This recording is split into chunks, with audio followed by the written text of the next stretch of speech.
So the CBS Morning News had a very interesting segment in which they had a clinical nutritionist on their show, and he pretty much is going to confirm that the ultimate dietary law is what's found in the Bible. Well, there's growing evidence this morning that artificial sweeteners could cause health problems.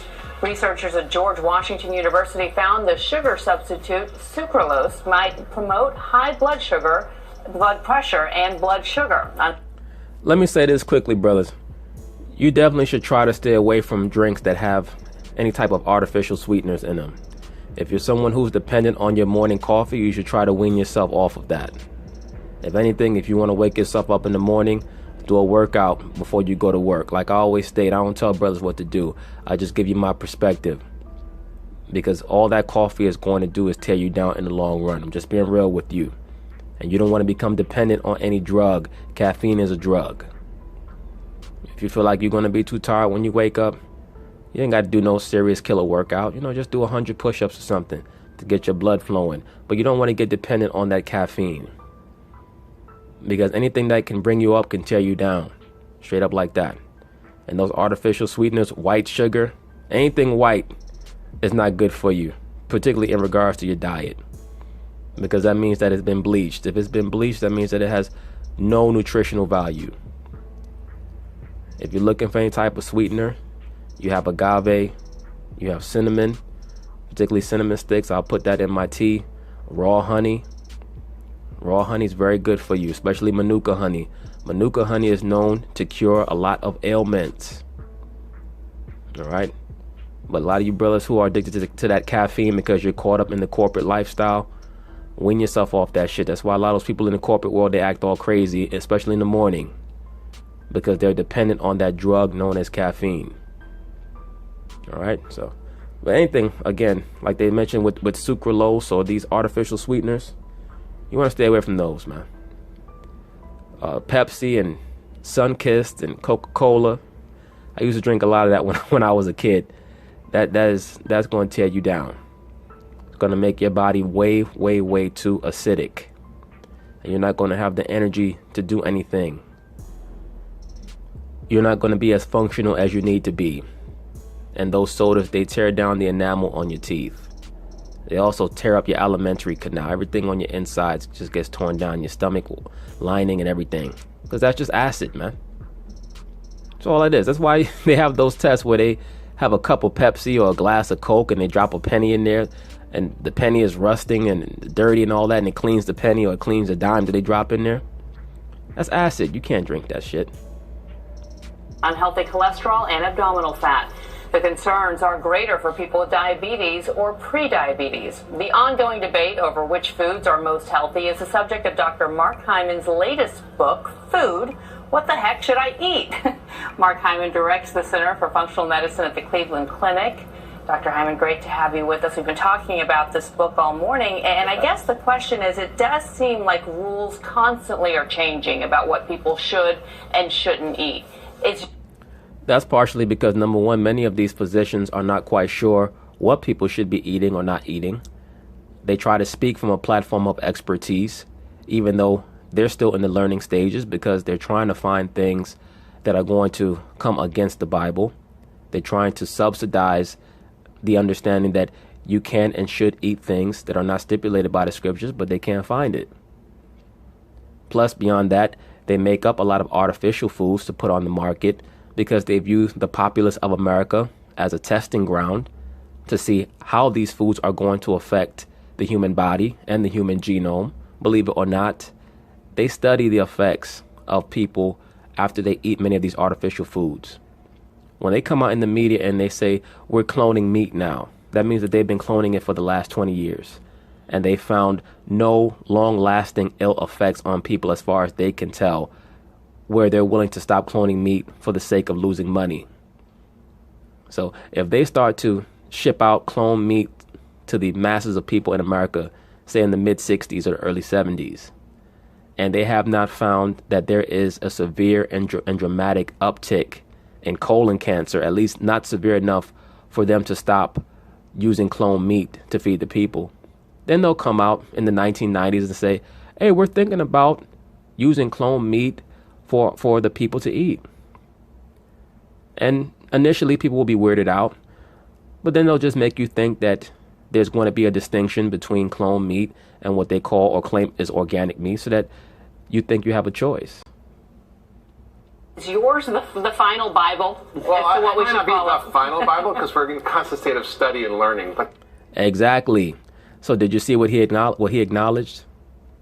That what they have to say is not the quote-unquote final Bible. Why is that?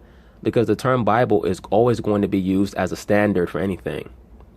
That's why even the reporter used that expression to try to denote something that has a sense of authoritativeness. But the truth is that we've been confused because the recommendations from our government have been based on poor science and have contradicted a lot of things that we now know are true. For example, hey, did you guys hear that? Like, I get a lot of dudes who come on my channel and they try to go back and forth with me about things that I say pertaining to the scriptures or to evolution. They try to hide behind science. Please understand that science itself often is not science. I'm going to say it again. Science itself often is not science. In other words, they want to make you think something so that you can accept it as fact. They believe that if enough people say something, that will make it true. It's the placebo effect. As a matter of fact, it's the placebo mentality. They give you a pile of dog shit and tell you it's a steak. And at first, when you reel back and you say, oh man, that smells, they say, what are you talking about? That's a steak. Go ahead and eat up. And you eat up and you convince yourself that you're eating a steak. That basically is what the standard of science is in America in regards to what they recommend for your diet. That's why even the scriptures tell you in Ezekiel, the 4th chapter, in the 13th verse, I believe, that surely we would eat our defiled bread amongst the Gentiles. Meaning what? The food that we eat here is not good. It's corrupted, man. The seeds have been genetically modified. The animals have been cloned. Why is that? Because they're trying to hide the fact that the Most High has cursed the land. If it was left up to nature, America and the soil of America would not be able to produce enough crops to feed the people. They would not be able to produce enough grasses to feed the animals.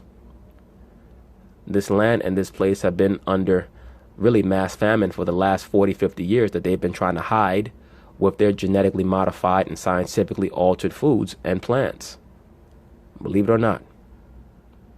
for example, that fat is bad, that we shouldn't eat meat, that we should be, eating things that we're not really supposed to be eating, like whole eggs we're not supposed to be eating, but actually egg whites are good. That's actually false. So should we not worry about cholesterol? No, in fact, the government in the dietary guidelines in 2015 said that we should no longer worry about dietary cholesterol, that it's, quote, no longer a nutrient of concern, meaning that we kind of got it wrong on the egg whites for a long time. I just think... Look, let me say this. You can tell this guy, he's still a little bit confused, but at least he's willing to speak up against many of the standards that have been established by the Food and Drug Administration, which is basically just bought and paid for by the farmers.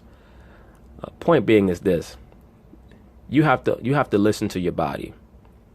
You can't infract upon what the scriptures state. When I say you, I'm not talking to everyone, because I know a lot of people out there don't believe in the Bible. That's your prerogative.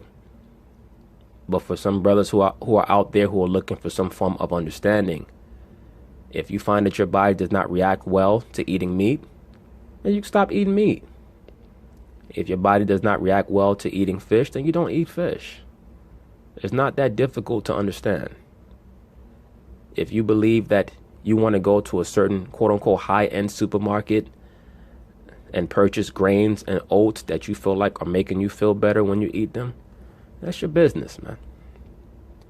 But one thing that brothers have to understand is that there's nothing wrong with eating meat. There's nothing wrong with eating fish. Why do I say that? Why do I make a point of that? Because you have people out there who go out of their way to try to demonize people who eat meat. And they say, well, that's not good for your system. Anything to excess is not good for your system. So you should make a practice of eating meat every day, especially if you're not aiding the digestion process.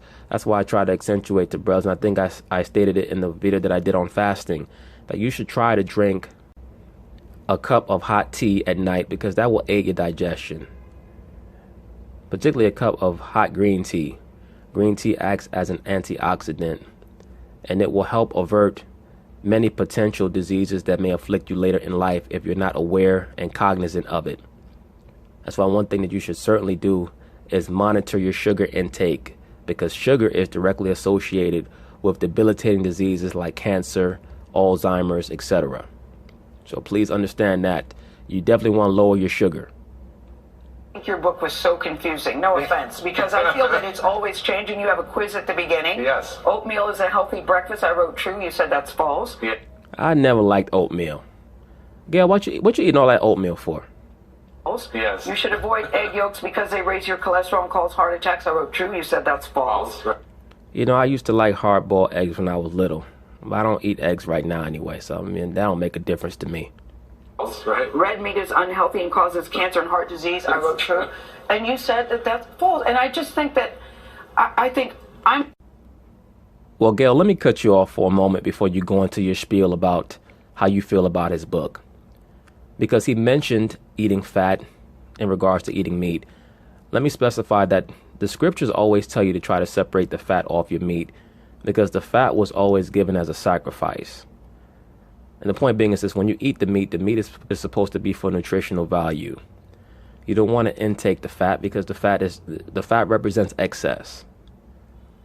I'm confused about what we're supposed to do. You talk about food as being medicine, Yes. and that we should look at it that way, Yeah. and that it really dictates everything that happens in our lives. It's so true. Food is not just calories. We all believe that we should eat less and exercise more to lose weight, but we now know that food is information, that it's instructions that literally changes your gene expression, regulates your hormones, can affect your immune system and inflammation in your body, even affect your gut microbiome. So every bite of food you take is literally like instructions to control your operating system of your biology. And if you have quality and you focus on that, it's far more effective than focusing on quantity. It's not about how much we eat, it's about what we eat. So you're...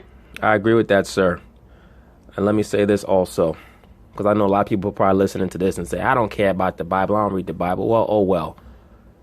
I'm using this as a platform to talk about certain aspects of the Biblical Dietary Law, because they did mention it and they're going to allude to it a little further on in this segment, because they already understand what people should be eating and not eating. It's just that this country has a few huge food industries that are subsidized through the government, and through the government telling the people that this is what they should be eating in regards to cow milk and things of that nature. You're not supposed to be drinking cow milk.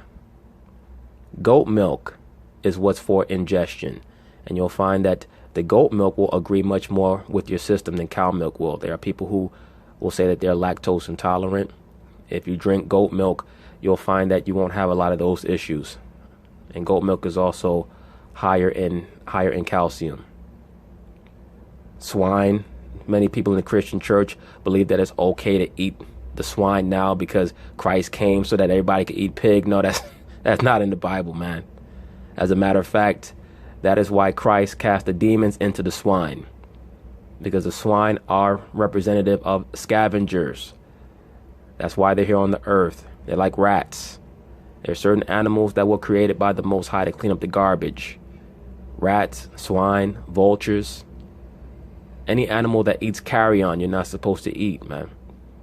Like brothers from the country, they're eating squirrel and possum and raccoon. You're not supposed to eat that. Why is that? Because they're not cloven-footed and they don't chew the cud. Meaning what? The food that they eat is not digested properly. It is not digested properly. You're not even supposed to eat animals like swans and geese, ducks, bats, or as the scriptures tell you, creeping things like serpents. You're not supposed to eat that. Brothers out in the country be eating all type of crazy shit, man. That's why oftentimes your brain doesn't function right. And that's not even talking about things like fasting, like we covered in another video. That will help you with your focus, your mental acumen, your ability to retain information. You have to understand that food is like gas for your car. All right? Food is like fuel. So always keep that in mind. And you don't want to have anything to excess. Once again, I know that certain brothers will be in the comments.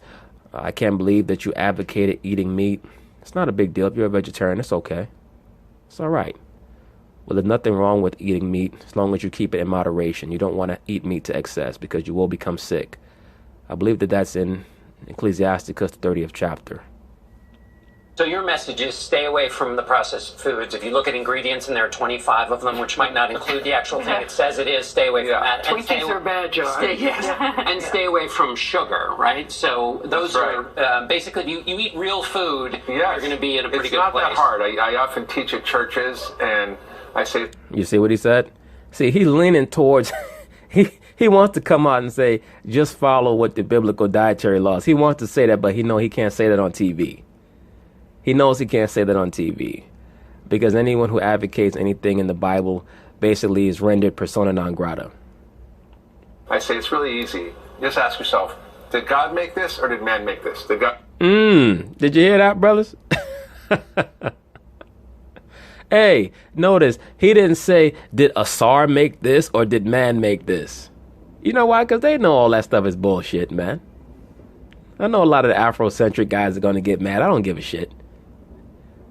Next time one of you guys out in the street, God forbid you get hit by a bullet, you land on the ground bleeding, I guarantee you're not going to say, Asar, please save me. You're going to say, God save me. You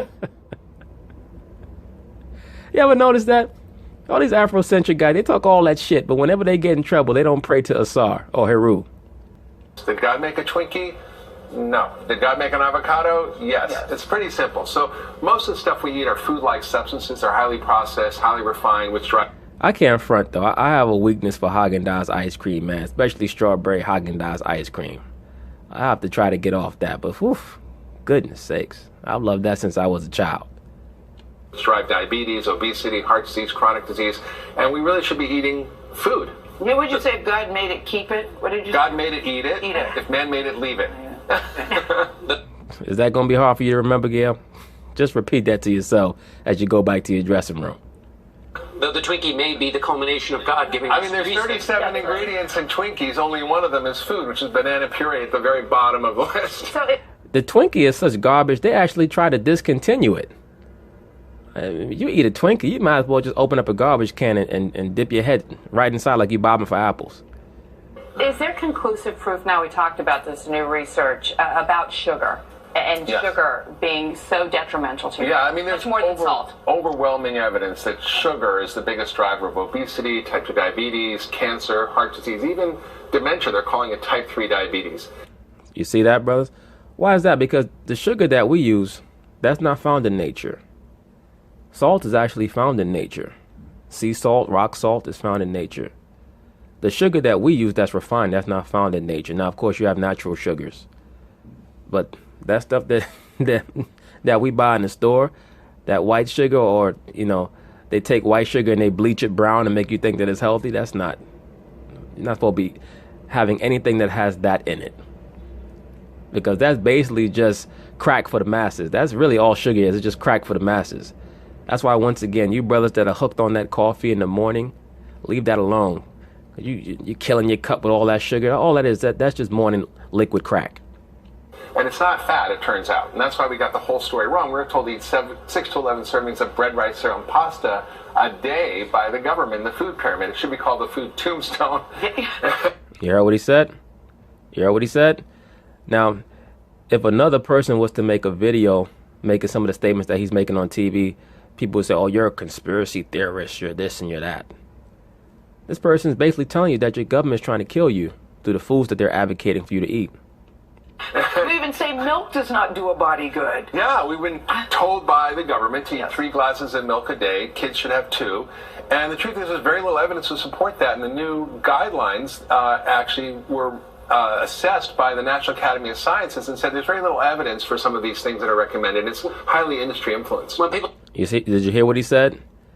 He said that the advocacy for drinking cow milk, let me specify, is industry influenced. In other words, the milk industry is paying the government to push forth many of these statements that are trying to get the people to drink more cow milk.